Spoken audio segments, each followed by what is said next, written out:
I absolutely love this jacket so much, but it looks a little bit too boxy on me. So we're gonna tailor it a little bit so that I can wear it tonight. First, I'm gonna make sure this is fully buttoned, and then I'm gonna pinch the two sides here where my waist is, because I just wanna take it in a little bit on the waist and then come back out and leave the hips alone. Oh, this is so hard to do by yourself.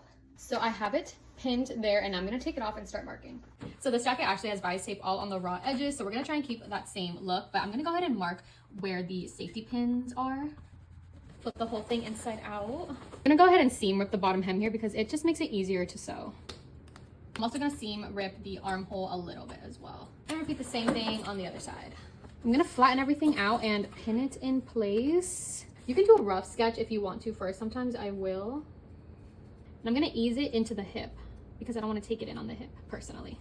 Now that that's done, we're gonna copy it onto the other side. A little hack you can do is fold and meet the two side seams. I'll make sure that the side seams are perfectly lined up, and I will pin directly on the line, pin through all the layers of the fabrics. I'm gonna trace the line on the pins and clean that line up. I'm gonna seam rip this bias tape because I'm going to reattach it to the new seam allowance. That was extremely satisfying. I'm gonna take it to the machine and sew directly onto these lines.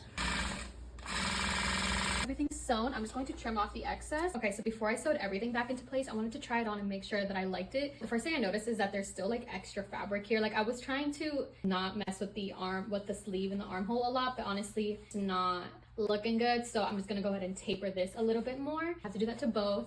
And then I noticed that there's like some drag lines here because of the tension from the seam allowance on the curve. I was trying to leave the seam allowance kind of big so that if I ever wanted to taper or take it out in the future, I could, but it just doesn't allow for the fabric to sit the best whenever there's like a big seam allowance. So I'm gonna trim it down more. I went ahead and seam ripped both armholes already. Honestly, I had a feeling this was gonna happen because look how dramatic that is. So I'm gonna repeat the same thing on the other side, and then we're gonna sew, and then I'm gonna trim down the seam allowance to be a little bit shorter. Here is the new seam line, and I went ahead and tapered the sleeve too so that it can match the new width here. But I'm going to trim this down first, add the bias tape back, and then sew this back into place and serge. Okay, we are all done. This is what the inside is looking now. I had to taper the hem a little bit because if not, this curve would have been like very pointed out. It's all back into place. And this is the final look. Like, I just prefer that hourglass look so much more. And yeah, that is how you tailor a jacket.